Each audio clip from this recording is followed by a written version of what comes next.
Hello, let's look at example 6.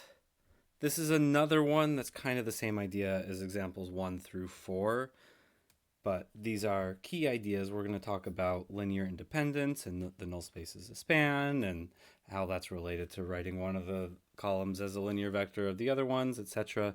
So all of these, by the way, are going to be justifications for these two super important theorems, the existence theorem and the uniqueness theorem. We'll get to that now too. So first of all, A, is the list of vectors linearly dependent or independent? At this point, I'm just going to go ahead and write out the augmented matrix we need to reduce. This augmented matrix is the augmented matrix for the homogeneous vector equation, yada, yada, yada. You saw several versions of this in the last video. So we're going to row reduce this. Let's use this 1 here, which is going to be a pivot position to get all zeros below it, below there. We're going to do -2 row 1 plus row 2 to replace row 2. -2 times -5 plus -9 is 1. -8 plus 11 is 3. -4 plus 4 is 0. -0 plus 0 is 0. 1 plus -1 is 0. -5 plus 5 is 0. That's nice. 4 plus -3 is 1. And 2 plus 2 is 4. And 0 plus 0 is 0.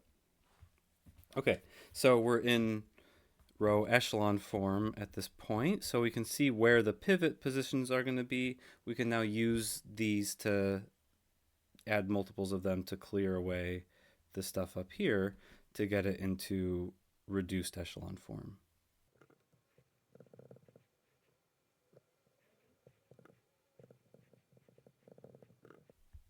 So first we're going to clear away the 4 and the 3 using the 1 below.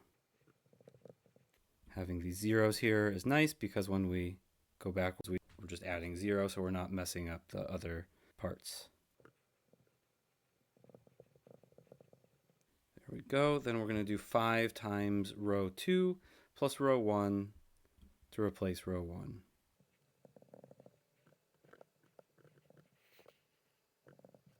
So here's what we get. This is completely in reduced echelon form. So sounds good. Now, does this have only the unique solution? Well, no, because we have a free variable.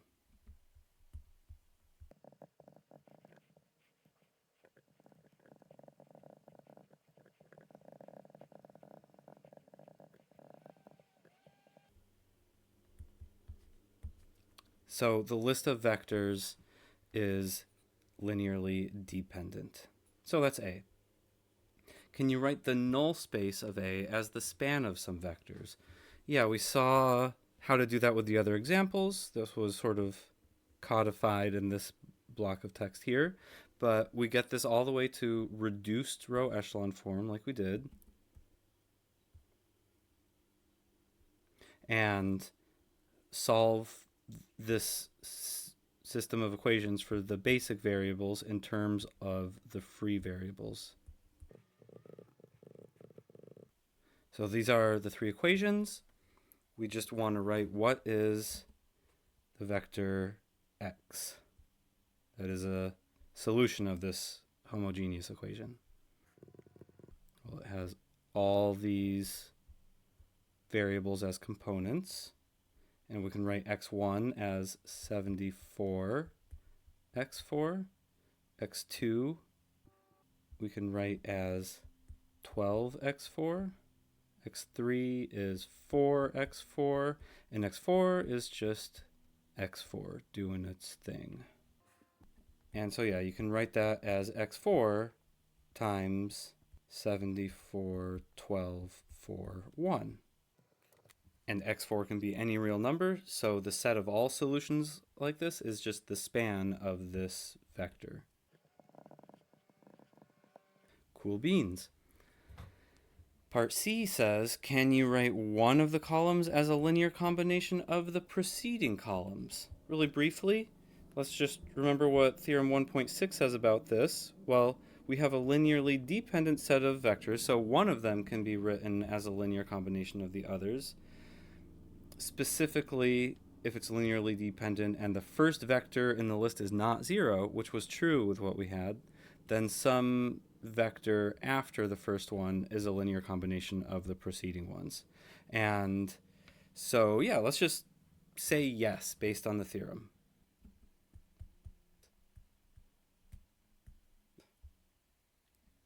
Part D says, is the span of this list of vectors equal to R3? In other words, can every R3 vector be written in the form of a linear combination of them?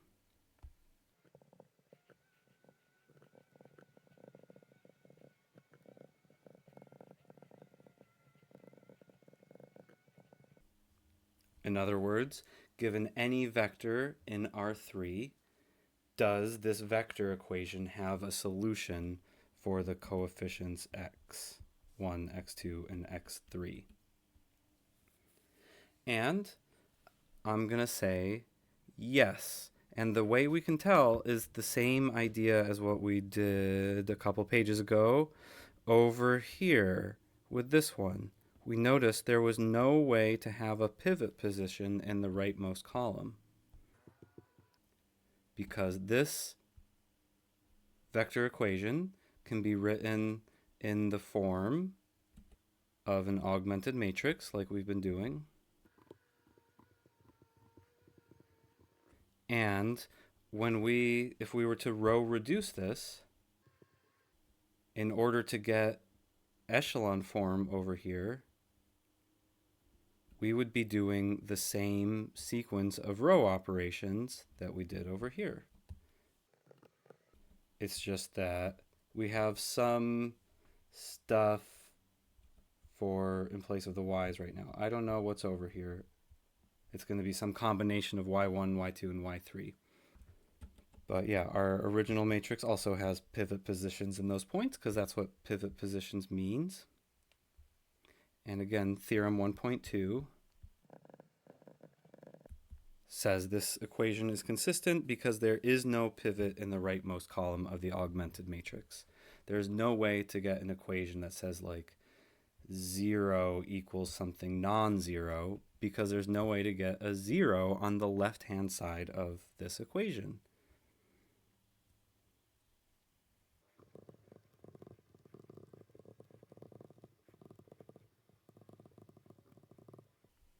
So yeah, any vector in R3 can be written as a vector in the span of this list of vectors. Cool beans. Let's look at theorems 1.8 and 1.9. We're going to use these a lot. Just like this whole chapter is called Existence and Uniqueness of Systems of Linear Equations, these theorems kind of tell you everything you need to know about existence and uniqueness. They build on Theorem 1.2, and they also kind of describe the same thing in different words. So let's look at Theorem 1.8 first. So suppose that A is a matrix made up of these columns of vectors. So it has C columns with R rows. The theorem says the following are equivalent. That means if one of these three things is true about A, then the rest of them are true. And if you're given another matrix A, if one of them is false, the rest of them are false. So the first thing says that A has a pivot position in every row. The second thing says that every system of equations that has A as its coefficient matrix is consistent. And the third thing says that the span of the columns of A is equal to r to the power r, meaning it spans the whole r. So first of all, 2 and 3 are saying the same thing, just using different terminology.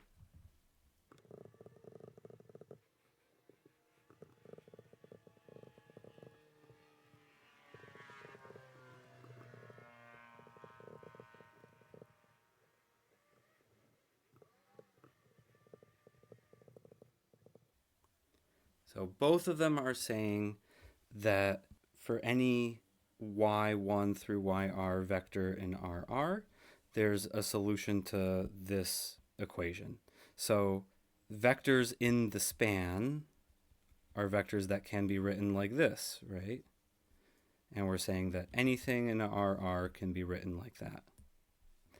And we've been talking about how this vector equation is equivalent to this system here. These two things mean the same thing. And this system on the right represents any system of equations that has A as its coefficient matrix, right? Here is A, the coefficient matrix, and every system of equations that has A as its coefficient matrix looks like that. It just has a different thing in the rightmost column. So yeah, both of these are saying the same thing. So to show that statement 1 implies statement 2, that is, if 1 is true, then statement 2 is true, we're just going to assume that A has a pivot position in every row.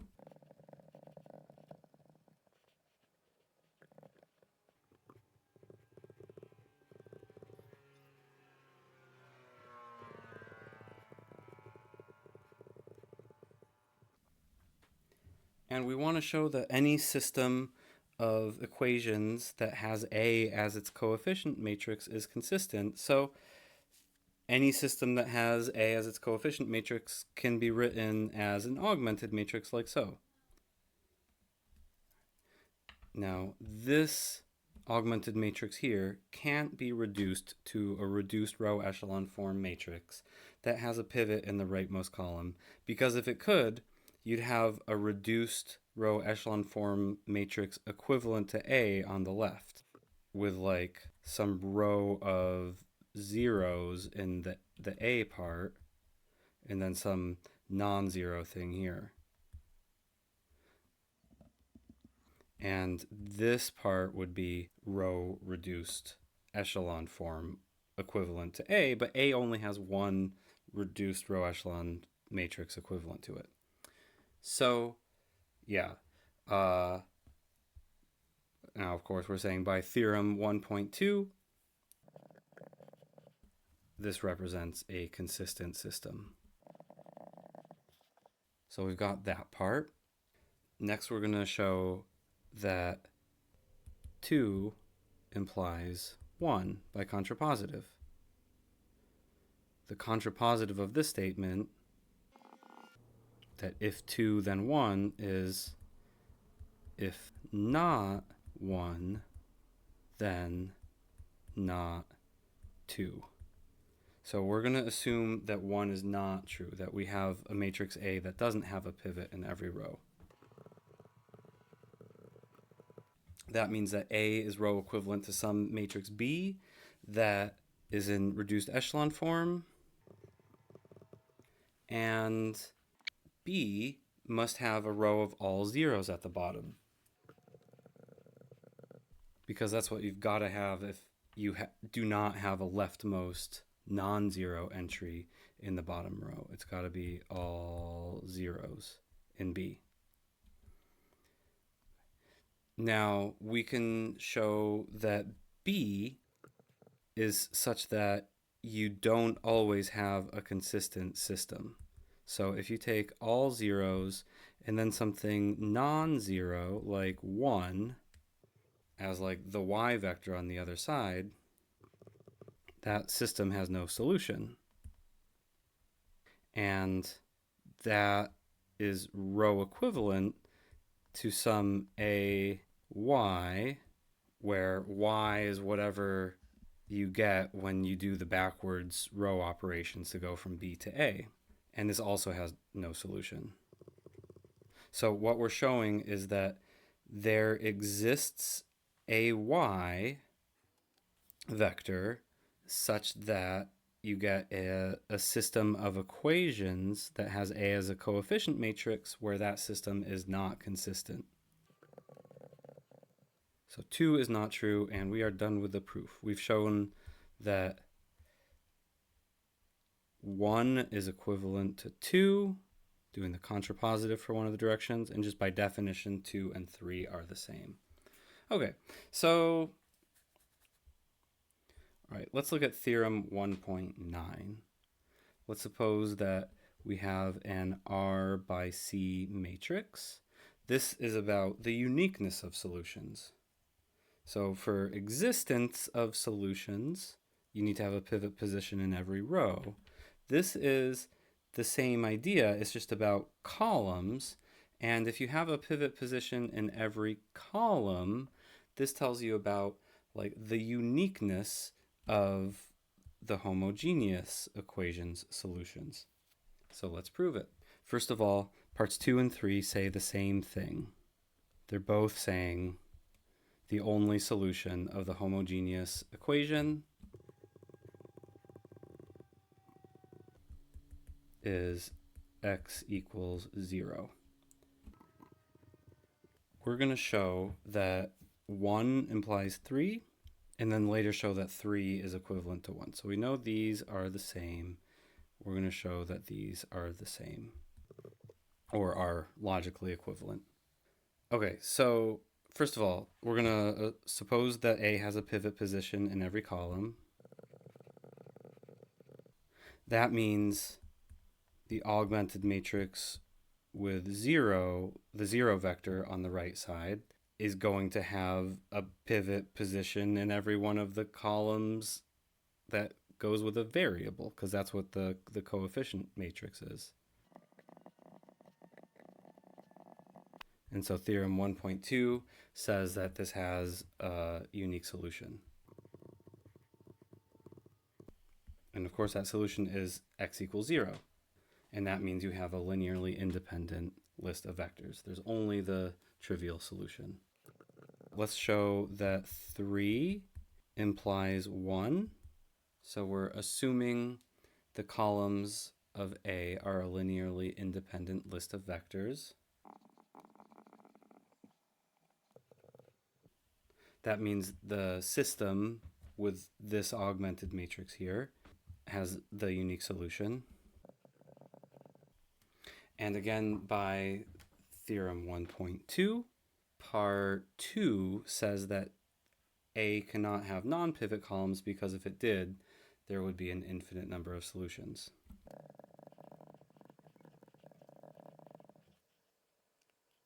But that's not true. So A has no non-pivot columns. All right, let's look at theorem 1.10. If a list of vectors has more vectors than there are entries in the vectors, then it's linearly dependent. We saw a pretty good example of why this works with example 6 here. Here we have 4 vectors, which is more than 3, the number of entries in each vector. And that meant there was no room to have a pivot in every column. So that's the gist of this proof. We're going to say we have a list of vectors where the number of entries in each is r, and the number of vectors, c, is greater than the number of entries. Then the matrix that we get when we put these as the columns into a matrix can't have a pivot in each column, because you have more columns than rows, because you'd have to have 2 pivot positions in the same row. And that can happen the way reduced echelon form works. Like if you have a pivot position here and like another pivot position here, then that's not a pivot. The pivot, the leading entry, is the leftmost non-zero one. So if you have 2 non-zero entries in a row, only one of them is a pivot. So you can't have a pivot in every column. So theorem 1.9 says that the list of vectors is linearly dependent, because if any one of these is false, the rest of them are false too. So if part 1 is false, then part 2 and 3 is also false. So yeah, that's the gist of that. Thanks for bearing with me through these proofs. If you made it all the way to the end, congratulations. If you skipped ahead because you're like, oh, these proofs are boring, I'm getting lost, I'll say it's okay if you didn't watch all the proofs. It's fine if you didn't follow every step. As long as you know what these proofs say and you have some idea why they're true, and you can use them to like prove other things in the homework or justify other statements, etc., then you'll be fine. So, anyways, uh, have a good day, and I will see you later.